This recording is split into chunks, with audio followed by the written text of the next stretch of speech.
Hello sir, আমার প্রশ্নটা হচ্ছে, এমন কোনো মুসলিম কি আছে যারা বিশ্বাস করে যে কোরআন আর বাইবেল এই দুইটাই হচ্ছে আল্লাহ তাআলার বাণী?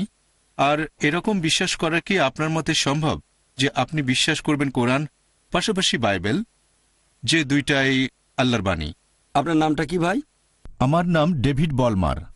ভাই ডেভিড, খুব সুন্দর প্রশ্ন করেছেন যে এমন কোন মুসলিম কি আছে যারা বিশ্বাস করে যে বাইবেল এবং কোরআন দুটোই আল্লাহর বাণী। আর এটা সম্ভব কিনা যে আমরা বাইবেল এবং কোরআন দুটোকে আল্লাহ তাআলার আসমানি কিতাব বলে মেনে নেব। প্রথমেই আমি বাইবেল শব্দটা নিয়ে বলি। বর্তমানে খ্রিস্টানদের যে ধর্মগ্রন্থ, আপনি কিছু মুসলিম পাবেন যারা বিশ্বাস করে যে বাইবেল আল্লাহ তাআলার বাণী। তবে কোরআনের কথা যদি বলেন, আর সেই সব মুসলিমদের কথা যদি বলেন যারা আসলেই জানে কোরআন ও ইসলামিক শরিয়া সম্পর্কে, পবিত্র কোরআন বলছে যে আমরা বিশ্বাস করব ইনজিলে, যে ওহী নাজিল হয়েছিল যীশু খ্রিস্ট বা ঈসা আলাইহিস সালামের উপর। যে মুসলিম ইসলামিক শরিয়া সম্পর্কে জ্ঞান রাখে সে নিশ্চিতভাবে জানে যে ইনজিল হচ্ছে সেই কিতাব যেটা ঈসা আলাইহিস সালামের উপর নাজিল হয়েছিল। আমরা অবশ্যই সেই আসমানি কিতাবে বিশ্বাস করব। আর ইসলাম হচ্ছে একমাত্র অখ্রিস্টান ধর্ম যেখানে ধর্মবিশ্বাসের একটা ভিত্তি হচ্ছে যীশুখ্রিস্টকে নবী বলে বিশ্বাস করা। সে মুসলিম আসলে মুসলিম নয় যে যীশুখ্রিস্টকে নবী ও রাসূল বলে মানে না। আমরা মানি যে তিনি আল্লাহ প্রেরিত একজন নবী ও রাসূল। বিশ্বাস করি যে তিনি হলেন মসীহ, অনুবাদ করলে খ্রিস্ট। বিশ্বাস করি যে তিনি অলৌকিকভাবে জন্মেছিলেন কোনো পুরুষের হস্তক্ষেপ ছাড়াই, যেটা বর্তমানের অনেক আধুনিক খ্রিস্টানই বিশ্বাস করে না। আমরা মানি তিনি আল্লাহর নির্দেশে মৃত ব্যক্তিকে জীবন দিয়েছেন। আমরা বিশ্বাস করি তিনি আল্লাহর নির্দেশে জন্মান্ধ ও কুষ্ঠরোগীদের সুস্থ করে তুলেছিলেন। আর পবিত্র কোরআন বলছে যে ইনজিল হচ্ছে সেই ওহী যেটা যীশু খ্রিস্টের উপর নাজিল করা হয়েছিল।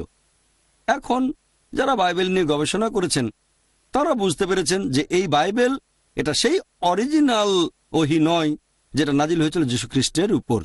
বাইবেলের উপর বিশেষজ্ঞ যে কোনো লোক, হোক সে খ্রিস্টান অথবা হোক হিন্দু বা সে মুসলিম, যখন আমরা বাইবেল পড়ি আমরা জানতে পারি যে যে বাইবেলটা আমরা আজকাল পড়ি, এই বাইবেল শব্দটা এসেছে গ্রিক শব্দ বিবলস থেকে, অর্থাৎ বই বা বইসমূহের বই। আর আপনিও হয়তো জানেন যে বাইবেল হচ্ছে অনেকগুলো বইয়ের সমষ্টি, 66টা। এটা খ্রিস্টানদের মধ্যে প্রোটেস্ট্যান্ট মতাবলম্বীদের কথা অনুযায়ী, আর ক্যাথলিকদের মতে বাইবেল 73টা বই অন্যরাও মানে। তাহলে এই বাইবেল শব্দটা এসেছে গ্রিক শব্দ বিবলস থেকে। আমাদের মুসলিমদের যাদের শরিয়ার উপরে জ্ঞান আছে, আমরা বলি যে বাইবেল আল্লাহ তাআলার অরিজিনাল বাণী নয়। বাইবেল নিয়ে যদি গবেষণা করেন তাহলে আপনারা দেখবেন যে সামান্য কিছু অংশ সেগুলো হতে পারে আল্লাহ তাআলার বাণী, কিছু অংশ নবী রাসূলগণের কথা, যীশুখ্রিস্টের মুখের কথা, কিছু অংশ ইতিহাসের কথা, কিছু অংশ আমার বলতে খারাপ লাগছে এমনকি পর্নোগ্রাফিও আছে। অনেক ভুল আর পরস্পর বিরোধী কথা আছে। আমরা বলতে পারি না যে বাইবেলের এই পরস্পর বিরোধী কথাগুলো আল্লাহ তাআলার বাণী। বলতে পারি না যে বাইবেলে যে বৈজ্ঞানিক ভুলগুলো রয়েছে সেগুলো আল্লাহ তাআলার বাণী। তাই আমরা যেটা বলি, আমরা মানি ইনজিল মানে সেই ওহী যেটা নাজিল করা হয়েছিল যীশুখ্রিস্টের উপর, সেটা অবশ্যই আল্লাহ তাআলার বাণী। তবে বর্তমান বাইবেল একটা মিশ্রণ। তাই সামগ্রিকভাবে কোরআন এবং বাইবেল সম্পর্কে যাদের যথেষ্ট জ্ঞান আছে তারা কখনোই এই বাইবেলকে একেবারে সম্পূর্ণভাবে আল্লাহর বাণী বলবে না। তবে হ্যাঁ, ঈসা আলাইহিস সালাম বা যীশুখ্রিস্টের উপরে যে ওহী নাজিল করা হয়েছিল সেটা আল্লাহ তাআলার বাণী। আপনার প্রশ্নের দ্বিতীয় অংশটাতে আমি যাচ্ছি, কোরআন এবং বাইবেলকে কি মেলানো সম্ভব? কোনো সাদৃশ্য আছে কি? একটা লেকচার দিয়েছিলাম খ্রিস্টান ধর্ম এবং ইসলামের মধ্যে সাদৃশ্য। আমরা মুসলিমরা মানি যে আসমানি কিতাবটা নাজিল করা হয়েছিল যীশুখ্রিস্ট বা ঈসা আলাইহিস সালামের উপরে, সেটা আল্লাহ তাআলার বাণী। তাই আমরা চেষ্টা করি বেছে নিতে সেই অংশগুলো যেগুলো মিলে যাচ্ছে সর্বশেষ ও চূড়ান্ত আসমানি কিতাবের সাথে। যদি ওল্ড টেস্টামেন্ট আর নিউ টেস্টামেন্ট বলে কিছু থাকে তাহলে পবিত্র কোরআন হচ্ছে আল্লাহ তাআলার লাস্ট টেস্টামেন্ট। আর এই বইটাকে যদি পরীক্ষা করে দেখেন, হতে পারে সেটা বিজ্ঞানের পরীক্ষা, কোরআন সেখানে পাশ করেছে। আপনি কোরআনে একটাও পরস্পর বিরোধী কোনো কথা পাবেন না, কোরআনে আপনি কোনো ভুল খুঁজে পাবেন না। যদি আপনি কোরআনকে পরীক্ষা করেন, একই রকম পরীক্ষা করতে পারেন হিন্দু ধর্মগ্রন্থকে বা কোরআনকে অথবা বাইবেলকে, আপনি দেখবেন কোরআন সেই পরীক্ষায় পাশ করবে। তবে দুর্ভাগ্যজনকভাবে বাইবেল পরীক্ষায় ফেল করবে। আমি একটা বিতর্ক করেছিলাম আমেরিকায় বিজ্ঞানের আলোকে কোরআন ও বাইবেল। সেখানে আমার অপর বক্তা ছিলেন ডক্টর উইলিয়াম ক্যাম্বেল। তিনি একটা বই লিখেছিলেন যেখানে কোরআনের নাকি 30টা বৈজ্ঞানিক ভুল আছে। অনেক বছর কোনো মুসলিম তার উত্তর দেয়নি। তখন আমি গেলাম শিকাগোতে এবং তার সাথে একটা বিতর্ক করলাম, আর আলহামদুলিল্লাহ আল্লাহর দয়ায় আল্লাহর করুণায় আমি তার সবগুলো অভিযোগের উত্তর দিলাম। তারপর আমি তাকে দেখালাম বাইবেলে 38টা ভুল, বৈজ্ঞানিক ভুল, তিনি সেগুলোর উত্তর দিতে পারেননি। এবারে আপনার প্রশ্নটা যে এই দুটোকে কি মেলানো সম্ভব? হ্যাঁ, সম্ভব। আমি কি করেছি? আমি বাইবেল থেকে শুধুমাত্র সেই অংশগুলো নিয়েছি যেগুলো কোরআনের সাথে মিলে যায়, আর আমরা মুসলিমরা কোনো আপত্তি ছাড়াই মেনে নেব যে এই অংশের এই কথাগুলো আল্লাহ তাআলার বাণী। কারণ পবিত্র কোরআন, এটা আরবিতে, এই কোরআনকে বলা হয় ফুরকান, মানে সেই মানদণ্ড যেটা দিয়ে বিচার করা হয় সঠিক আর বেঠিক। এরকম মানদণ্ড থাকলে আমরা সহজে ঠিক বেঠিক বের করতে পারবো। যখন ব্যবহার করছি এই মানদণ্ড, যেগুলো মিলে যাচ্ছে কোরআনের সাথে, সেগুলোকে আমরা মুসলিমরা সামগ্রিকভাবে কোনো রকম আপত্তি ছাড়াই মেনে নেব যে বাইবেলের এই কথাগুলো আল্লাহ তাআলার বাণী। এখন বাইবেল আর কোরআন, এদের মধ্যে অনেক সাদৃশ্য আছে। এখানে সময় কম, তাই সবগুলো আমি বলতে পারবো না। তবে যে কথাগুলো আগেও বলেছিলাম, আমরা মুসলিমরা মানি যীশু খ্রিস্ট বা ইসা আলাইহিস সালাম আল্লাহ প্রেরিত একজন নবী ও রাসূল।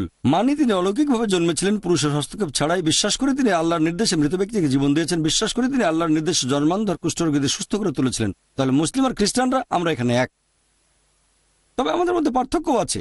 এরকম অনেক খ্রিস্টান আছে যারা বলে যে যীশু খ্রিস্ট নাকি নিজেকে ঈশ্বর বলে দাবি করেছিলেন। তিনি বলেছেন তিনি নাকি ঈশ্বর।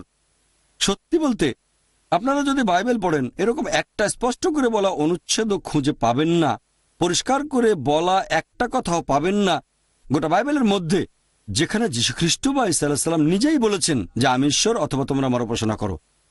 কথাটা আবারও বলছি, গোটা বাইবেলে একেবারে স্পষ্ট করে বলা, একেবারে পরিষ্কার করে বলা হয়েছে এরকম একটা অনুচ্ছেদ পাবেন না যেখানে যীশুখ্রিস্ট নিজের মুখে বলেছেন যে আমি ঈশ্বর বা তোমরা আমার উপাসনা করো। সত্যি বলতে, যদি আপনারা বাইবেল পড়েন, যীশুখ্রিস্ট তার নিজের মুখে বলেছেন। এটা হচ্ছে গসপেল অফ জন, অধ্যায় নম্বর 14, অনুচ্ছেদ 28। যীশুখ্রিস্ট নিজের মুখে বলেছেন আমার পিতা আমার চেয়ে মহান। গসপেল অফ জন, অধ্যায় 10, অনুচ্ছেদ 29, আমার পিতা সবার চেয়ে মহান। গসপেল অফ ম্যাথিউ, অধ্যায় 12, অনুচ্ছেদ 28, আমি ঈশ্বরের আত্মার সাহায্যে শয়তানকে তাড়িয়ে দেই। গসপেল অফ লুক, অধ্যায় 11, অনুচ্ছেদ 20, আমি ঈশ্বরের আঙ্গুলের সাহায্যে শয়তানকে তাড়িয়ে দিই। গসপেল অফ জন, অধ্যায় 5, অনুচ্ছেদ 30, আমি নিজের থেকে কিছুই করতে পারি না, যেমন শুনি সেরকম বিচার করি, আর আমার বিচার ন্যায্য, কারণ আমি নিজের ইচ্ছা পূরণ করি না, আমার পিতার ইচ্ছা পূরণ করি। যদি কেউ বলে আমি নিজের ইচ্ছা পূরণ করি না, আল্লাহর ইচ্ছা পূরণ করি, সে একজন মুসলিম। তাহলে যীশু খ্রিস্ট বা ঈসা আলাইহিস সালাম আল্লাহর কাছে আত্মসমর্পণ করেছিলেন। আর আরবিতে বললে এই ধরনের মানুষকে বলা হয় মুসলিম। যীশু খ্রিস্ট কখনোই নিজেকে ঈশ্বর বলে দাবি করেননি। এটা পরিষ্কার বলা হয়েছে বুক অব অ্যাক্টসে, অধ্যায় নম্বর 2, অনুচ্ছেদ 22, হে ইসরায়েলবাসী, মন দিয়ে শোনো, নাজারেত শহরের যিশু ঈশ্বর কর্তৃক মনোনীত একজন মানুষ তোমাদের মধ্য থেকে। ঈশ্বর তাকে দিয়ে অনেক অলৌকিক কাজ করিয়ে দেখাবেন, আর তোমরা তার সাক্ষী থাকবে। ঈশ্বর কর্তৃক মনোনীত একজন মানুষ তোমাদের মধ্য থেকে, সে অনেক অলৌকিক কাজ করে দেখাবে, ঈশ্বর তাকে দিয়ে করাবেন, আর তোমরা তার সাক্ষী থাকবে। তাহলে তিনি ছিলেন একজন মানুষ, তবে সেই মানুষকে আল্লাহ তাআলা পাঠিয়েছেন রাসূল হিসেবে মানব জাতির জন্য। আর আপনারা দেখবেন যে যীশুখ্রিস্ট কখনোই নিজেকে ঈশ্বর বলে দাবি করেননি। তিনি ছিলেন আল্লাহ তাআলার প্রেরিত একজন নবী ও রাসূল। সেজন্য আমরা বলি যে বাইবেল আর কোরআনের মধ্যে অনেক সাদৃশ্য আছে। যেমন ধরেন, বাইবেলে বলা হয়েছে পরবর্তীতে একজন রাসূল আসবেন এবং তার নাম হবে মুহাম্মদ সাল্লাল্লাহু আলাইহি সাল্লাম। অনেক জায়গায় ওল্ড টেস্টামেন্ট আছে, নিউ টেস্টামেন্টও আছে। ওল্ড টেস্টামেন্ট পড়লে দেখবেন বুক অব ডিউটেরোনমি, অধ্যায় 18, অনুচ্ছেদ 18, যে পরবর্তীতে মুহাম্মদ সাল্লাল্লাহু আলাইহি সাল্লাম আসবেন। এরপর আছে বুক অব ডিউটেরোনমি, অধ্যায় 18, অনুচ্ছেদ 19। তারপর বুক অব আইজায়া, অধ্যায় 29, অনুচ্ছেদ 12। এরপর সং অব সলোমন, অধ্যায় 5, অনুচ্ছেদ 16। মুহাম্মদের নাম বলা হয়েছে। আমাদের নবীর কথা নিউ টেস্টামেন্টও আছে। এটা আছে গসপেল অফ জন, অধ্যায় 14, অনুচ্ছেদ 16। তারপর গসপেল অফ জন, অধ্যায় 15, অনুচ্ছেদ 26। গসপেল অফ জন, অধ্যায় 16, অনুচ্ছেদ 7। গসপেল অফ জন, অধ্যায় 16, অনুচ্ছেদ 12 থেকে 14, যে সর্বশেষ ও চূড়ান্ত নবী আসবেন, মুহাম্মদ সাল্লাল্লাহু আলাইহি সাল্লাম। এ কথা বাইবেলেও আছে। এরকম সাদৃশ্য আছে। বাইবেল পড়লে দেখবেন নামাজের গুরুত্বপূর্ণ একটা অংশ, আমরা মুসলিমরা যখন নামাজ পড়ি তখন সিজদা করি। এই সিজদার কথা বাইবেলে অনেক জায়গায় আছে, যেমন বুক অব জেনেসিস, তারপর বুক অব জোশুয়া, তারপর গসপেল অফ ম্যাথিউ। এখানে বলা হয়েছে আল্লাহর নবী রাসূলগণ সিজদা দিয়েছেন আল্লাহর উদ্দেশ্যে যখন তারা নামাজ পড়েছেন। তাহলে দেখবেন যে আমরা মুসলিমরা যেভাবে নামাজ আদায় করি তার প্রধান অংশটার কথা বলা হয়েছে বাইবেলেও। ইসলামের অন্যান্য বিষয় নিয়েও যদি বলি, অজুর কথাও বলা হয়েছে বাইবেলে। আমরা নামাজ পড়ার আগে অজু করি, অজুর কথা আছে বাইবেলে। ইসলাম ধর্মে যাকাতের বিধান আছে, এ কথা বাইবেলেও আছে। বাইবেলে কথাটা এভাবে বলা হয়েছে যে মুক্ত হস্তে দান করো, তাহলে তোমার পাপগুলো মুছে যাবে। এমনকি বাইবেলেও বলা হয়েছে, বুক অব শামস অধ্যায় নম্বর 84 অনুচ্ছেদ 4 থেকে 6 বলা হয়েছে আশীর্বাদ প্রাপ্ত হচ্ছে সেই লোকগুলো যারা ভ্রমণ করে যায় বাক্য উপত্যকায়, অর্থাৎ মক্কা। এছাড়াও আপনি দেখবেন যে ইসলাম ধর্মে অনেক কিছু নিষিদ্ধ করা হয়েছে পবিত্র কোরআনে, আর বাইবেলেও সেগুলোকে নিষিদ্ধ করা হয়েছে। পবিত্র কোরআন বলছে সব মিলিয়ে মোট 4টা জায়গায়, সূরা মাইদা অধ্যায় 5 আয়াত নম্বর 3, সূরা বাকারা অধ্যায় 2 আয়াত 173, সূরা আনাম অধ্যায় 6 আয়াত 145 এবং সূরা নাহাল অধ্যায় 16 আয়াত 115 বলা হয়েছে, হুররিমাত আলাইকুমুল মাইতাতু ওয়াদ-দামু ওয়া লাহমুল খিনজির। তোমাদের জন্য হারাম খাদ্য হচ্ছে মৃত পশু, রক্ত, তারপর শূকরের মাংস, আর যেসব পশু জবাই করার সময় আল্লাহ তাআলা ব্যতীত অন্য কারো নাম নেওয়া হয়েছে। এখন সবগুলো জিনিসই এগুলো বাইবেলে নিষেধ করা হয়েছে। বাইবেল পড়লে দেখবেন book of Genesis, book of Leviticus, book of Deuteronomy রক্ত নিষেধ করা হয়েছে। বাইবেলে উল্লেখ করা হয়েছে যে শূকরের মাংস নিষিদ্ধ, বুক অব ডিউটেরোনমি অধ্যায় 14 অনুচ্ছেদ 8। তারপর বুক অব আইজায়া অধ্যায় 65 অনুচ্ছেদ 2 থেকে 5। মৃত পশুর মাংসকেও বাইবেলে নিষিদ্ধ করা হয়েছে, বুক অব অ্যাক্টস অধ্যায় নম্বর 15 অনুচ্ছেদ 29। যে খাবারে আল্লাহ তাআলা ব্যতীত অন্য কোনো নাম নেওয়া হয়েছে সেটাকেও বাইবেলে নিষিদ্ধ করা হয়েছে, বুক অব অ্যাক্টস অধ্যায় 15 অনুচ্ছেদ 29। কোরআনে যে জিনিসগুলো নিষিদ্ধ তার অনেক কিছুকে বাইবেলে নিষিদ্ধ করা হয়েছে। এরকম সাদৃশ্যগুলো নিয়ে যদি কথা বলেন আপনারা, তারপর শালীনতা, একজন মুসলিম মহিলার যেভাবে পোশাক পরা উচিত, মাথা ঢেকে রাখতে হবে, পুরো শরীর ঢাকা থাকবে, শুধু মুখমণ্ডল আর হাতের কবজি বাদে ঢিলেঢালা পোশাক পরবে, তারপরে সে বিপরীত লিঙ্গের পোশাক পরবে না। এগুলো হচ্ছে শরিয়ার নিয়ম, আছে পবিত্র কোরআন এবং হাদিসে। একইভাবে বাইবেলে দেখবেন বুক অব ডিউটেরোনমি অধ্যায় 22 অনুচ্ছেদ 5 বলা হয়েছে যে একজন পুরুষ এমন কোনো পোশাক পরবে না যেটা মহিলারা পরে থাকে, একজন মহিলাও পুরুষের মতো পোশাক পরবে না। যারা এই ধরনের কাজ করে তারা সবাই ঘৃণ্য। তার মানে বিপরীত লিঙ্গের পোশাক পরা বাইবেল অনুযায়ী নিষিদ্ধ। এরপর দেখবেন ফার্স্ট তিমোথী অধ্যায় 2 অনুচ্ছেদ 9 বলা হয়েছে যে মহিলারা পোশাক পরবে শালীনতার সাথে এবং নম্রতার সাথে, ভদ্রতার সাথে। তারা খুব দামি স্বর্ণালঙ্কার বা মণিমুক্তা পরবে না। এরপর আরো আছে ফার্স্ট করিন্থিয়ান্স অধ্যায় নম্বর 11 অনুচ্ছেদ 5 থেকে 7। যে মহিলা ঈশ্বরের কাছে প্রার্থনা করে আর মাথা ঢেকে রাখে না, সে তার মাথাকে অসম্মান করে। তার মাথার চুল কামিয়ে দাও, মাথার সব চুল কাটা হবে। কোরআন বা হাদিসে এমন কোনো কথা নেই যেটা এত কঠিন শালীনতার ব্যাপারে। পবিত্র কোরআনের কোনো আয়াত বা কোনো হাদিস বলছে না যে কোনো মহিলা মাথা না ঢাকলে তার চুল কামিয়ে দাও, তবে এই কথা বাইবেলে আছে। শালীনতার ব্যাপারে আরেকটা কথা, যদি আপনারা মামেরই কোনো ফটোগ্রাফ দেখেন, আল্লাহ তার উপর সন্তুষ্ট হন। তিনি যেভাবে পোশাক পরেছেন মুসলিম মহিলারা ঠিক সেভাবেই পোশাক পরে, পুরো শরীর ঢাকা থাকবে, শুধু মুখমণ্ডল আর হাতের কবজি বাদে। যদি নানদেরকে দেখেন এভাবে আপনারা দেখবেন যে এরকম অনেক সাদৃশ্য আছে খ্রিস্টানদের বাইবেল আর আমাদের কোরআনের মধ্যে। আমার একটা লেকচার খ্রিস্টান ধর্ম এবং ইসলামের মধ্যে সাদৃশ্য, সেখানে আমি বলেছি খ্রিস্টান বলতে যদি তাদের বোঝায় যারা যীশুখ্রিস্টের নির্দেশগুলো মেনে চলে, তাহলে মুসলিমরা আমরা খ্রিস্টানদের চেয়ে আরো বেশি খ্রিস্টান, কারণ এই কথাগুলো বাইবেলে আছে। বাইবেল বলছে মদ পান করো না, বুক অফ এফিসিয়েন্স অধ্যায় 5 অনুচ্ছেদ 18, বুক অফ প্রভার্বস অধ্যায় 20 অনুচ্ছেদ 1 যে মদ পান করো না। আমরা মুসলিমরা করি না, বেশিরভাগ খ্রিস্টান মদ পান করে। যীশু খ্রিস্টের খাতনা দেওয়া হয়েছিল 8 দিন বয়সে, গসপেলের কথা অনুযায়ী। আমরা মুসলিমরা খাতনা করি, বেশিরভাগ খ্রিস্টানরা করে না। খ্রিস্টান বলতে যদি তাদের বোঝানো হয় যারা যীশু খ্রিস্টের নিয়মগুলো মেনে চলে, তাহলে আমি বলবো যে মুসলিমরা আমরা খ্রিস্টানদের চেয়ে আরো বেশি খ্রিস্টান। এখন আপনার প্রশ্নের উত্তর হচ্ছে যে পুরো বাইবেল আল্লাহ সুবহানাহু ওয়া তাআলার বাণী নয়। দ্বিতীয় প্রশ্ন, হ্যাঁ কিছু সাদৃশ্য আছে, আর আমরা মনে করি যে বাইবেলের অংশ বিশেষ হচ্ছে আল্লাহর বাণী। আমাদের খুঁজে বের করতে হবে সেই অংশগুলো কোথায়, যাচাই করব পবিত্র কোরআন দিয়ে। তারপর ইনশাআল্লাহ মুসলিম আর খ্রিস্টান আমরা এক হতে পারবো। আশা করি উত্তরটা পেয়েছেন। আপনি যদি আরো প্রশ্ন করতে চান করতে পারেন। ধন্যবাদ। অনেক উত্তর শুনে ভালো লেগেছে। আমি কোরআনের উপর বিশেষজ্ঞ নই, আপনি বিশেষজ্ঞ। তবে কোরআনের ইংরেজি অনুবাদ পড়েছি। আমি যা পড়েছি সেখান থেকেই আপনাকে একটা প্রশ্ন করছি। আমি কোরআনের ইংরেজি অনুবাদ পড়েছি, যেখানে বলা হয়েছে তাওরাত, জবুর, ইনজিল এইগুলো তো আল্লাহর আসমানি কিতাব, তাই না?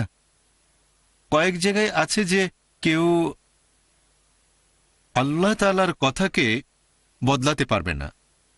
আরেক জায়গায় বলা হয়েছে যে নবী মুহাম্মদ সাল্লাল্লাহু আলাইহি সাল্লাম তাকে বলা হয়েছে তোমার যদি দ্বিধা থাকে তোমাকে আমি যে জিনিসগুলো দেখাচ্ছি তাহলে যাও জিজ্ঞাসা করো তাদের কাছে যারা কিতাবগুলো পড়েছে তোমার পূর্বে। আমার মনে হয়েছে এরা ইহুদি আর খ্রিস্টানরা। তাই কুরআনের এই আয়াতগুলো দেখে আমার মনে হয়েছে যদি তাওরাত জবুর আর ইনজিল আল্লাহর বাণী হয়ে থাকে আর কেউ সেগুলো বদলাতে পারবে না। আর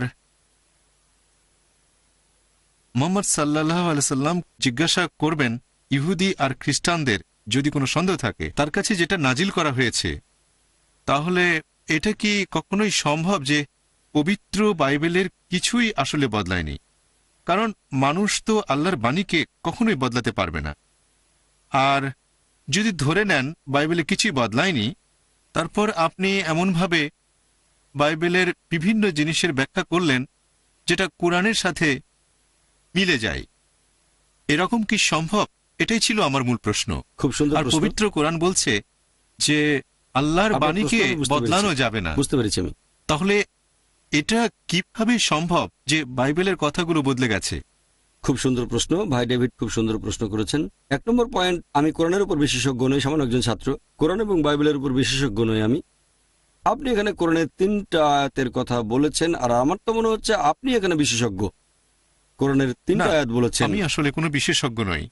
ভাই আপনি পবিত্র কোরআনের 3টা জায়গার কথা বলেছেন, আমি সেগুলো বলছি। একটা হচ্ছে কোরআন বলছে যে তাওরাত, তারপর জাবুর, ইনজিল আল্লাহর বাণী, 1 নম্বর পয়েন্ট। 2 নম্বর পয়েন্ট, আপনি বললেন যে আল্লাহ তাআলার বাণীকে বদলানো যাবে না। আর 3 নম্বর পয়েন্টে বলেছেন যদি তুমি না জানো তাহলে জিজ্ঞেস করো যে তাওরাত সম্পর্কে জানে। 3টা অংশের কথা বলেছেন, আর এগুলোর ভিত্তিতে বলেছেন এমনকি হতে পারে যে বাইবেল পুরোপুরি কোরআনের সাথে মিলে যায়, বাইবেল বদলানো হয়নি। প্রশ্নটা খুবই সুন্দর। এবার মূল প্রশ্নতে আসি। প্রথমে আমি 3টা অংশে জবাব দেবো, তারপর মূল প্রশ্নে যাব। 1 নম্বর পয়েন্ট, পবিত্র কোরআনে এই কথা বলা হয়েছে অনেকগুলো জায়গায় যে তাওরাত, জাবুর, ইনজিল আর কোরআন হচ্ছে আল্লাহর বাণী। আপনার প্রথম অংশ পুরোপুরি সঠিক। 1 নম্বর পয়েন্ট, এগুলো হচ্ছে আল্লাহ তাআলার আসমানি কিতাব। তাওরাত নাজিল হয়েছিল নবী মুসা আলাইহিস সালামের উপর, জাবুর নবী দাউদের উপর, ইনজিল যীশুখ্রিস্ট বা ঈসা আলাইহিস সালামের উপর, এবং কোরআন শেষ আসমানি কিতাব নাজিল হয়েছিল সর্বশেষ ও চূড়ান্ত নবী মুহাম্মদ সাল্লাল্লাহু আলাইহি সাল্লামের উপর। 1 নম্বর পয়েন্ট। 2 নম্বর পয়েন্ট, আপনি বলেছেন যে আল্লাহর বাণীকে বদলানো যাবে না। এটা বলা হয়েছে সর্বশেষ ও চূড়ান্ত ওহীর ব্যাপারে। যদি আপনি কোরআন পড়েন আর কোরআন সম্পর্কে সামগ্রিকভাবে না জানেন, তারপর একটা অংশ পড়লেন, আপনি ভুল বুঝতে পারেন। এই আয়াত যে আল্লাহর বাণীকে বদলানো যাবে না, এটা বলা হয়েছে সর্বশেষ ও চূড়ান্ত কিতাব এই পবিত্র কোরআনের ব্যাপারে। অনেক জায়গায় আছে, অনেক জায়গায় এরকম অনেক আয়াত। তবে আমি এটা কেন বললাম, কারণ কোরআন পরিষ্কারভাবে বলছে, সূরা বাকারা অধ্যায় নম্বর 2 আয়াত নম্বর 106, কোরআন বলছে যা কিছু অবতীর্ণ হয়েছে আমি সেগুলোকে কোনোভাবে বিস্তৃত হতে দেব না, বরং প্রতিস্থাপন করব তার সমমানের বা উত্তম কিছু দিয়ে। তাহলে আল্লাহ বলছেন আগে যেসব আসমানি কিতাব এসেছে, আগে যেসব নিদর্শন দেখিয়েছেন, সেগুলোকে প্রতিস্থাপন করা হবে সমমানের বা উত্তম কিছু দিয়ে। আর সর্বশেষ আসমানি কিতাব কোরআন, আল্লাহ বলেছেন সূরা মাইদা অধ্যায় 5 আয়াত নম্বর 3 যে এটাই চূড়ান্ত, এর পরে ইসলামে কোনো কিছু যোগ বা বিয়োগ করা যাবে না। তাহলে এই সর্বশেষ আসমানি কিতাবের পরে আল্লাহর এই বাণীর কোনো কিছু বদলানো যাবে না। পরিষ্কার হয়েছে? আল্লাহর বাণী বদলানো যাবে না, এটা বলা হয়েছে কোরআনের ব্যাপারে। এখন মনে করেন ক্লাস 10-এর ছাত্রদের আমি বললাম এটা হচ্ছে স্কুলের শেষ ক্লাস। আমি বলছি ক্লাস 10-এর কথা। কেউ যদি ভুল করে মনে করে যে ক্লাস 5 বা 6-এর কথা বলছি, তার সেটা ভুল ধারণা। স্কুলের শেষ ক্লাস হচ্ছে বোম্বেতে, ভারতে। বাইরের দেশে হয়তো 11 বা 12 এভাবে বদলে যেতে পারে। তাহলে আমি যদি বলি স্কুলের শেষ ক্লাস হচ্ছে ক্লাস 10, বললাম তোমরাই সর্বশেষ ক্লাস, কথা বলছি ক্লাস 10 ছাত্রদের সাথে। কেউ টেপ রেকর্ডারের কথা শুনে ভাবলো ক্লাস 6ই হচ্ছে সর্বশেষ ক্লাস, সেটা হবে তার ভুল ধারণা। আল্লাহর যে বাণীটাকে বদলানো যাবে না, কারণ অনেক আয়াতে আছে আল্লাহ প্রতিস্থাপন করবেন। কেন প্রতিস্থাপন করবেন? যুক্তি দিয়ে দেখেন। অনেকে আমাকে জিজ্ঞেস করে প্রথমে কেন তাওরাত নাজিল করা হলো না, তারপর জাবুর, তারপর ইনজিল, সর্বশেষ কোরআন একেবারে প্রথমে কেন কোরআন আসলো না? অনেকটা যেন ছেলে বাবাকে বলছে আমি ডাক্তার হতে চাই, তুমি আমাকে সরাসরি মেডিকেল কলেজে ভর্তি করে দাও। না বাবা, প্রথমে যেতে হবে প্রি প্রাইমারি স্কুলে, তারপর প্রাইমারি স্কুলে, এরপর সেকেন্ডারি স্কুলে, তারপর যাবে কলেজে, হায়ার সেকেন্ডারি, এরপরে মেডিকেল কলেজে পড়তে পারবে। বিভিন্ন স্টেজ। সরাসরি মেডিকেল কলেজে ভর্তি করলে কিছুই বুঝবে না। একইভাবে আল্লাহ তাআলা হলেন আমাদের সৃষ্টিকর্তা, তিনি জানেন কোনটা কখন নাজিল করতে হবে। তাই মানুষের বৈশিষ্ট্যের উপর নির্ভর করে সেটাই নাজিল করেছেন। যেটা সেই সময়ে সেই লোকদের জন্য প্রয়োজন ছিল। আল্লাহ সুবহানাহু ওয়া তাআলা খুব ভালো করে জানতেন যে 1400 বছর আগে ছিল সবচেয়ে শ্রেষ্ঠ সময়, সর্বশেষ ও চূড়ান্ত আসমানি কিতাব নাজিলের জন্য নাজিল করেছেন। তাহলে আগের অনেক নিয়ম ছিল আলাদা। মূল যে আইনটা তাওহীদ, আল্লাহর একত্ববাদ, নামাজ আদায় করা, মূল আইন একই রকম ছিল। তবে তার বেশ কিছু খুঁটিনাটি অন্যান্য বিষয় এগুলোর বদল হয়েছে। চূড়ান্ত বিষয়গুলো পবিত্রকরণে বলা হয়েছে, এটার পরে নতুন কিছু যোগ বা বিয়োগ করা যাবে না। আল্লাহ বলেছেন সূরা মাইদা অধ্যায় 5 আয়াত নম্বর 3, এই দিনে আমি তোমাদের দিনকে পূর্ণ করলাম, তোমাদের জন্য মনোনীত করলাম ইসলামকে, তোমাদের প্রতি আমার অনুগ্রহ করলাম সম্পূর্ণ। কথা বদলানো যাবে এটা পবিত্রকরণের ব্যাপারে, আল্লাহর অন্যান্য আসমানি কিতাবগুলোর ব্যাপারে না। 2 নম্বর পয়েন্ট, পবিত্রকরণে বলা হয়েছে তিনি বদলে দেবেন, প্রতিস্থাপন করবেন। 3 নম্বর পয়েন্ট, আল্লাহ বলেছেন সূরা নিসা অধ্যায় 4 আয়াত নম্বর 82, أفلا يتدبرون القرآن ولو كان من عند غير الله لوجدوا فيه اختلافا كثيرا। তারা কি অনুধাবন করে না এটা যদি আল্লাহ ব্যতীত অন্য কারো কাছ থেকে আসতো তাহলে সেখানে অনেক অসঙ্গতি থাকতো। আল্লাহ এখানে চ্যালেঞ্জ করেছেন, যদি মনে করো এটা আল্লাহর কাছ থেকে আসেনি তাহলে মাত্র একটা অসঙ্গতি বের করে দেখাও। যদি বের করতে পারেন আল্লাহর বাণী নয়। এবার তৃতীয় অংশে আসছি। আপনি আপনার প্রশ্নে বলেছেন আল্লাহ বলেছেন নবী মুহাম্মদকে তুমি যদি না জানো তাহলে ইহুদিদের ধর্মগ্রন্থগুলো দেখো। এটা ভুল ধারণা। এখন আমি বুঝতে পারছি যে আপনি কোরআনের কিছু অংশ পড়েছেন, কোনো বিশেষজ্ঞ নন। 3 নম্বর প্রশ্নের ভিত্তিতে এখানে আসলে আল্লাহ বলেছেন নবী মুহাম্মদকে তুমি এই কথা বলবে ইহুদি আর খ্রিস্টানদের যদি বিশ্বাস না করো তোমাদের ধর্মগ্রন্থ দেখো।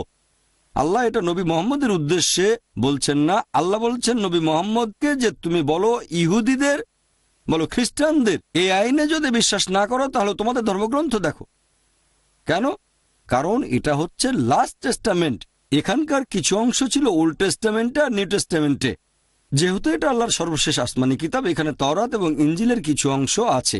তাহলে নবী মুহাম্মদ সাল্লাল্লাহু আলাইহি সাল্লামকে আল্লাহ বলেছেন তুমি ইহুদি আর খ্রিস্টানদের বলো যদি এই কথাগুলো না মানো, তোমরা যদি শূকরের মাংস খাওয়া থেকে বিরত না থাকো তাহলে দেখো বাইবেলে বুক অব ডিউটেরোনমি অধ্যায় 14 অনুচ্ছেদ 8, বুক অব লেভিটিকাস অধ্যায় 11, বুক অব আইজায়া অধ্যায় 65 অনুচ্ছেদ 2 থেকে 5। আমি রেফারেন্স দিচ্ছি, এমন না যে এভাবে বলতে হবে। এভাবে বলে আমি আসলে আপনাদের সাহায্য করছি, কারণ গোটা বাইবেল খুঁজতে গেলে 1 ঘন্টাও লাগতে পারে, 2 ঘন্টাও লাগতে পারে, কিন্তু আমি রেফারেন্স দিলে 2 মিনিট লাগবে। যদি আপনি বাইবেলের সূচিপত্র ব্যবহার করতে জানেন, যদি আপনাকে বলি বুক অব ডিউটেরোনমি অধ্যায় 14 অনুচ্ছেদ 8, যদি না জানেন যে ডিউটেরোনমি 5ম বই, শেষের ইন্ডেক্সে খুঁজবেন ডি, সেখানে পাবেন পৃষ্ঠা নম্বর, সেখানে যান। ডিউটেরোনমি পেয়ে গেলে অধ্যায় 14 পাবেন, প্রত্যেক পৃষ্ঠা নম্বর আছে, প্রত্যেক অধ্যায় নম্বর আছে, অনুচ্ছেদ 8-এ যাবেন। যদি এভাবে রেফারেন্স না বলি তাহলে আপনি সূত্র খুঁজবেন, একটু চেষ্টা করলে পেয়ে যাবেন। শুকরের মাংস পোর্ক পি দিয়ে খোঁজেন, পেতে পারেন নাও পেতে পারেন, এটা পরিস্থিতির উপর নির্ভর করবে। তাহলে একইভাবে নবী মুহাম্মদ, আমি এটা থেকেই শিখছি, আমি আল্লাহর কাছ থেকে পথ নির্দেশনা নিচ্ছি যেভাবে আল্লাহর নবী মুহাম্মদ ইহুদি আর খ্রিস্টানদের বুঝিয়েছেন, আমিও একই উপায় আপনাকে বোঝাতে চাচ্ছি। আমি হতে চাই নবীর একজন ছাত্র, তার পথ নির্দেশনা নিচ্ছি। তাহলে একইভাবে নবীও বলেছেন, যেমন ধরেন একইভাবে যীশু খ্রিস্ট বা ঈসা আলাইহিস সালামও এটা বলেছেন। একই কথা, তোমরা যারা কোনো পাপ করনি তারা এই মহিলাকে প্রথম পাথরটা মারো, বলা হয়েছে কিনা? সে সময় যীশু খ্রিস্ট এই কথাটা বলেছিলেন ইহুদিদের উদ্দেশ্যে। মুহাম্মদ একই কথা বলেছেন যে তোমরা নিজেদের ধর্মগ্রন্থ খুলে দেখো সেখানে আইনটা কি। নবী মুহাম্মদ যেসব কথা বলেছেন ইহুদি আর খ্রিস্টানরা তার অনেক কিছুই মানেনি। নবী বললেন এই কথাগুলো আছে তোমাদের ধর্মগ্রন্থে, তার মানে তিনি আল্লাহ প্রেরিত দূত। এমন না যে তিনি পড়েছেন তাওরাত, এমন না যে পড়েছেন ইঞ্জিল। নবী তো হিব্রু জানতেন না। আর সে সময় বাইবেলের কোনো আরবি ভার্সনও ছিল না, আরবি ভার্সন এসেছে পরবর্তীতে, ঠিক?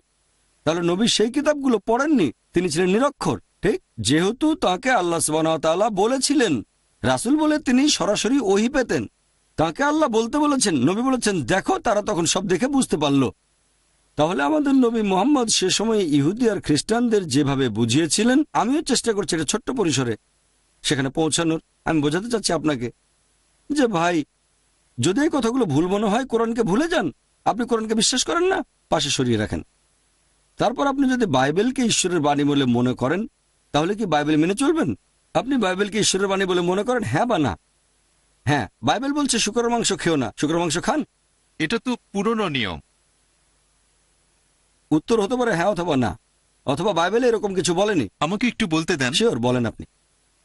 আমার জানা মতে নবী মুহাম্মদ এর জীবদ্দশাতেই সেখানে কিছু জিনিস একটা সময় পর্যন্ত সেগুলো হালাল ছিল, তারপর সেটাকে হারাম করা হয়েছে, অথবা যেটা হারাম ছিল সেটাকে হালাল করা হয়েছে। এরকম তো অনেক সময় হয়েছে। তাই খ্রিস্টানরা, আমরা বিশ্বাস করি যে ইসরায়েলের লোকদের জন্য, ইহুদিদের জন্য যখন আল্লাহ প্রেরণ করেছিলেন মুসা নবীকে, আমরা বিশ্বাস করি তাদের জন্য শুকুর হারাম ছিল, আর সেজন্যই এই কথাটা তাওরাতে আছে। ভাই, কোনো একটা প্রতিষ্ঠানে আপনাকে যদি কোনো নির্দেশ দেওয়া হয়, আপনি দেখবেন নির্দেশটা দিচ্ছে কে। উচ্চ কর্তৃপক্ষের নির্দেশটা থাকবে সবার উপরে। যেমন ধরেন, ক্লাসে টিচার ছাত্রদের কিছু নির্দেশ দিলেন, প্রিন্সিপাল সে নির্দেশটা বদলে দিলেন, তার সে ক্ষমতা আছে। তবে প্রিন্সিপালের নির্দেশকে বদলানোর ক্ষমতা টিচারের নেই। তাহলে প্রত্যেকটা ধর্মে উচ্চ কর্তৃপক্ষের কথায় নিয়ম বদলাতে পারে, নিম্ন কর্তৃপক্ষ নয়। পবিত্র কোরআন পড়লে দেখবেন সেখানে বলা হয়েছে যেগুলো নিষিদ্ধ করা হয়েছিল ইহুদিদের জন্য কোরআনে আছে। যেমন ধরেন ষাঁড়ের চর্বি ইহুদিদের জন্য হারাম ছিল, তোমাদের জন্য হালাল। কে বলেছেন? সর্বোচ্চ কর্তৃপক্ষ আল্লাহ। আমি জানি আপনি বাইবেলের কোন জায়গার কথা বলছেন। সেন্ট পিটার একটা স্বপ্ন দেখলেন। কি আমি ঠিক বলেছি? Saint Peter? হ্যাঁ, পিটার। ঠিক বলেছেন। পিটার একটা স্বপ্ন দেখলেন যে তিনি খাবারের টেবিলে আর শুকরের মাংস খাচ্ছেন। এটা ছিল স্বপ্নের একটা ঘটনা। যীশুখ্রিস্টের যে কোনো শিষ্য, এমনকি যদি সেন্ট পলও হয়, যিনি ছিলেন যীশুখ্রিস্টের স্বঘোষিত একজন শিষ্য, তারা কিন্তু কেউ যীশুখ্রিস্টের উপরে নন। যীশুখ্রিস্ট তার নিজের মুখেই বলেছেন, গসপেল অফ ম্যাথিউ অধ্যায় নম্বর 5 অনুচ্ছেদ 17 থেকে 20, মনে করো না আমি আগের নবীগণের আইন বাতিল করতে এসেছি। আমি বাতিল করতে আসিনি, সম্পূর্ণ করতে এসেছি। যতদিন আকাশমণ্ডলী আর পৃথিবী থাকবে, একটা ক্ষুদ্র কোনো আইনের ফাঁক গলে যেতে পারবে না, সবই পূরণ করা হবে। তোমাদের মধ্যে যে এই আইনগুলোর সামান্য কিছু অংশ লঙ্ঘন করবে, সামান্য ক্ষুদ্রাতি ক্ষুদ্র যে আইনগুলোর সামান্য কিছু লঙ্ঘন করবে আর অন্যদের তা শেখাবে, সে স্বর্গের রাজ্যে প্রবেশ করতে পারবে না। আর যে আইনগুলো মেনে চলবে, অন্যদেরও শেখাবে, সে স্বর্গের রাজ্যে প্রবেশ করবে। যদি না তোমাদের ন্যায়নিষ্ঠতা লেখক আর ফরিসীদের ন্যায়নিষ্ঠতা চেয়ে বেশি হয়, তাহলে তোমরা কোনোভাবেই স্বর্গের রাজ্যে প্রবেশ করতে পারবে না। তাহলে যীশুখ্রিস্ট তার নিজের মুখেই বলেছেন, আগের নবীদের আইন বাতিল করতে আসিনি, সম্পূর্ণ করতে এসেছি। একটা ক্ষুদ্র কণাও আইনের ভাগ গলে যেতে পারবে না, সবই পূরণ করা হবে। তোমাদের মধ্যে যদি কেউ একটা আইন ভাঙে, একেবারে ক্ষুদ্রাতি ক্ষুদ্র, সে স্বর্গের রাজ্যে প্রবেশ করতে পারবে না। এই কথাগুলো এভাবে পাবেন রেড লেটার বাইবেলে।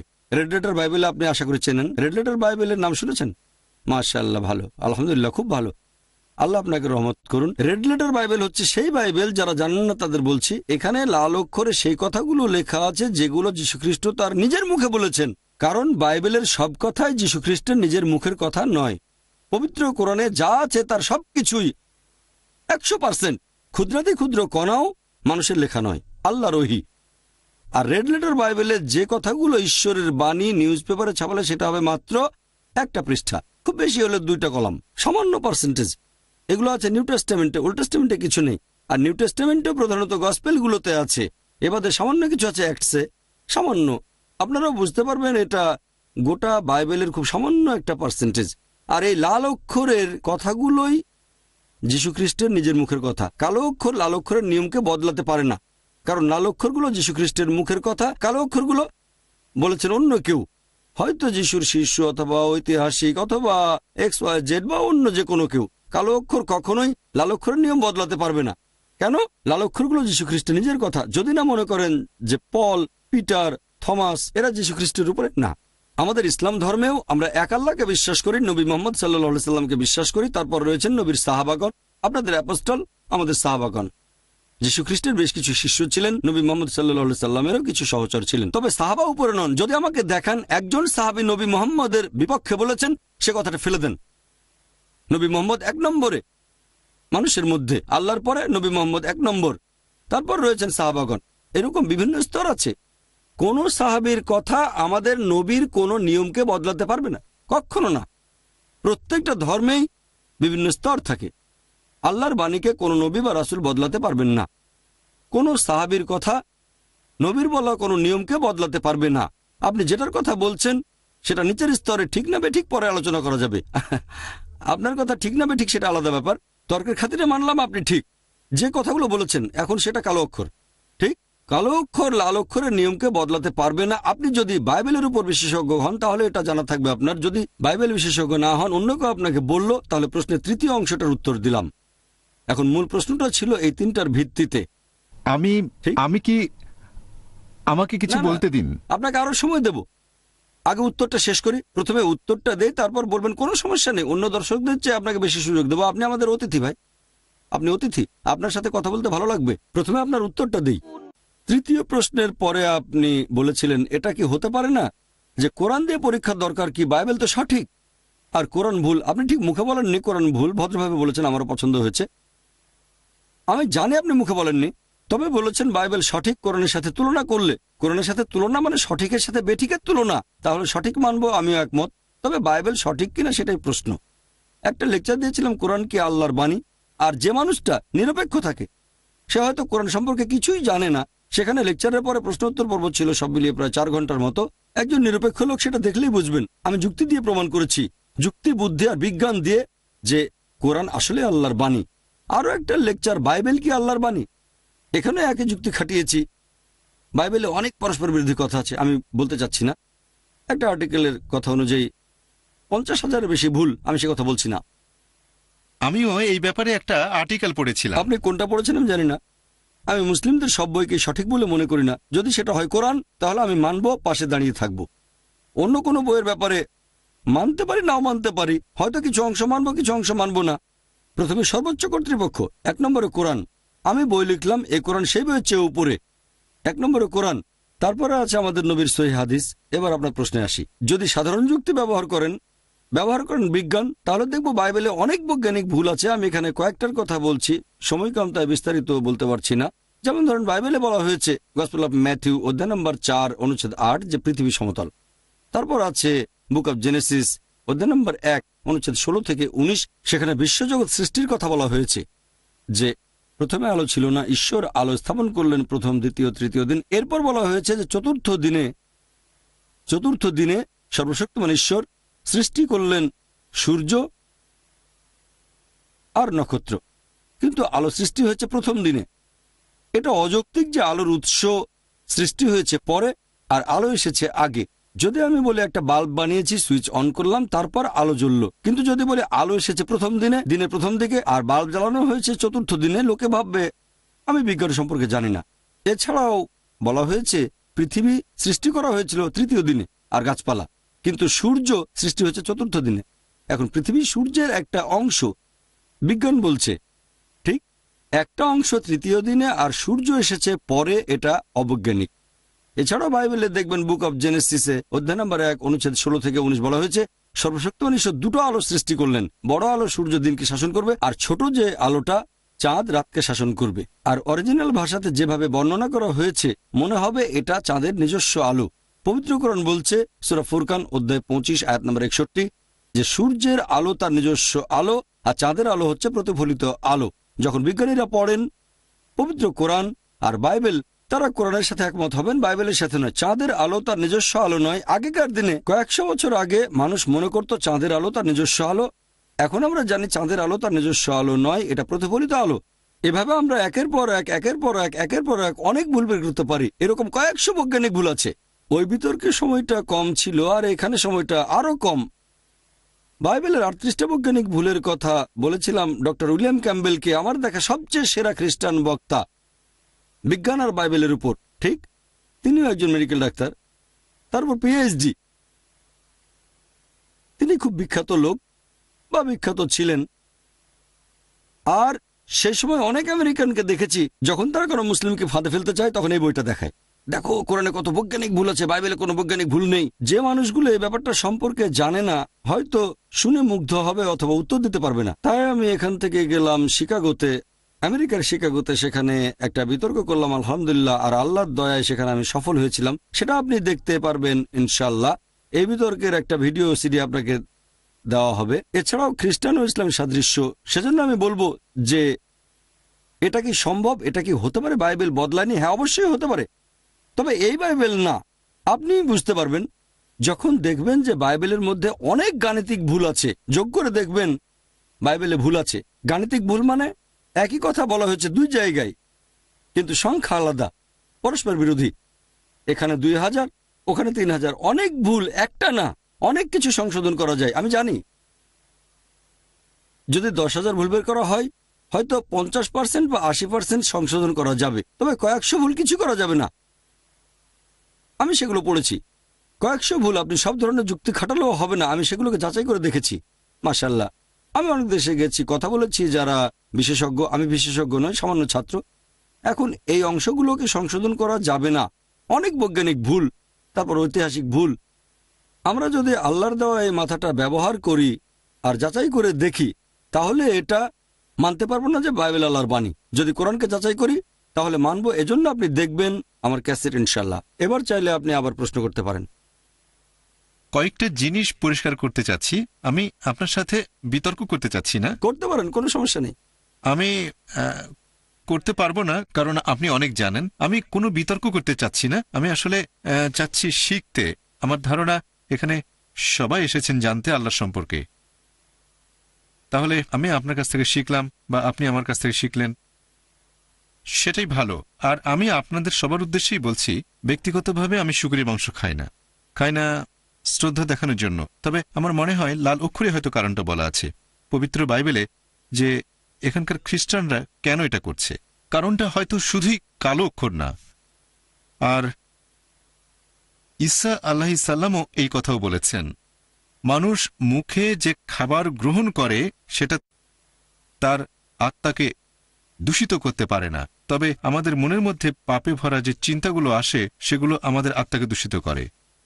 আর যেহেতু হজরত ঈসা আলাইহিস সালাম এই কথাগুলো বলেছেন, আমরা খ্রিস্টানরা মনে করি তিনি সব খাবারকে হালাল করেছেন। তোমরা যে খাবার খাও সেটা তোমাদের আত্মাকে দূষিত করতে পারে না। তাহলে আপনি এটার সাথে একমত নাকি যে বাইবেলের লাল অক্ষরে কারণটা বলা হয়েছে যে খ্রিস্টানরা কেন এটা মনে করে যে মুসা নবীর সময়ে আল্লাহ শুকরের মাংস নিষিদ্ধ করেছিলেন আর পরবর্তীতে হজরত ঈসা আলাইসাল্লাম সেটাকে করে দিলেন হালাল তার অনুসারীদের জন্য? তাহলে আমি বলি, আমি আপনার সঙ্গে একমত। আপনি বিতর্ক করতে চাচ্ছেন না, আমিও বিতর্ক করতে চাচ্ছি না, শিখতে চাচ্ছি। যদি আমাকে বোঝাতে পারেন যে আমি ভুল কোনো কথা বলেছি, তাহলে আমি নিজেকে তখনই শুধরে নেব। যদি বুঝতে পারি সেটাই সত্যি, তাহলে মেনে নেব। একটা উদাহরণ দিচ্ছি। ধরেন ভুল করে বললাম 2 + 2 = 5। না ভাই, 2 + 2 = 5 না, 4 হবে। আমাকে প্রমাণ করে দেখালেন, ধন্যবাদ ভাই। বলবো জাযাকাল্লাহ, আল্লাহ আপনাকে পুরস্কার দিন, আমরা সেটা মেনে নেব।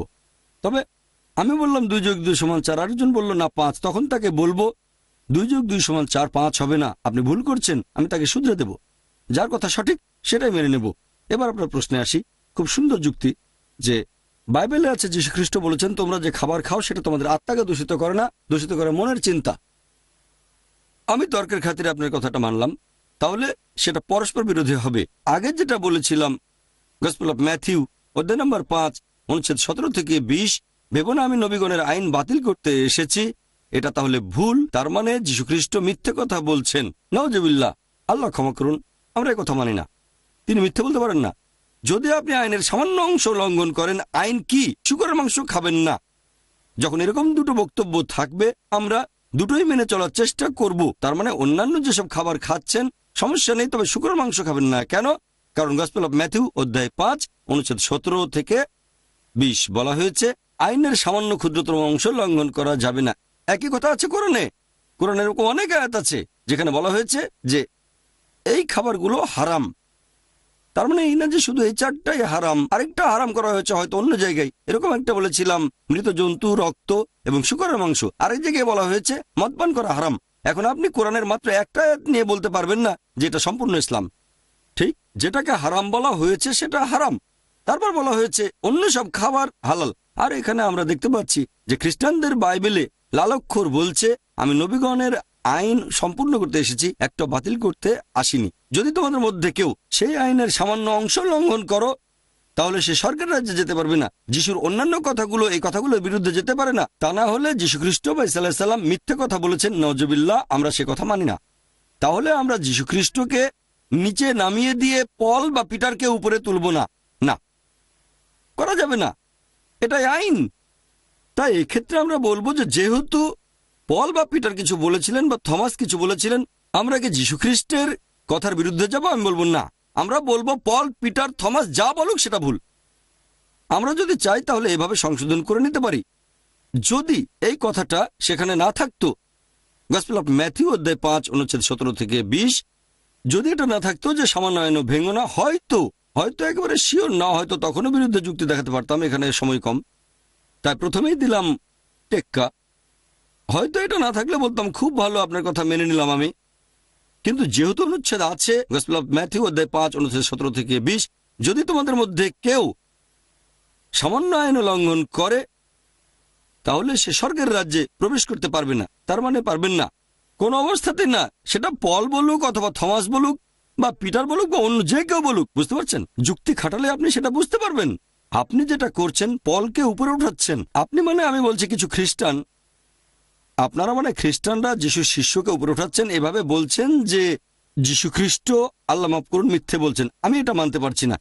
এভাবে আপনি বিভিন্ন ধর্মের মধ্যে একটা তুলনা করতে পারেন। এরকম তুলনার উপর ভিত্তি করে আমরা যেটা বলি, যদি খ্রিস্টান বলতে তাদের বোঝানো হয় যারা যীশু খ্রিস্টের নির্দেশগুলো পালন করে, তাহলে মুসলিমরা আমরা খ্রিস্টানদের চেয়ে অনেক বেশি খ্রিস্টান। শুকরের মাংস না খেলে আপনাকে অভিনন্দন জানাই। হয়তো যখন এই অডিটোরিয়াম থেকে বের হবেন, মদ পান করার অভ্যাস থাকলে সেটা বাদ দিয়ে দেবেন।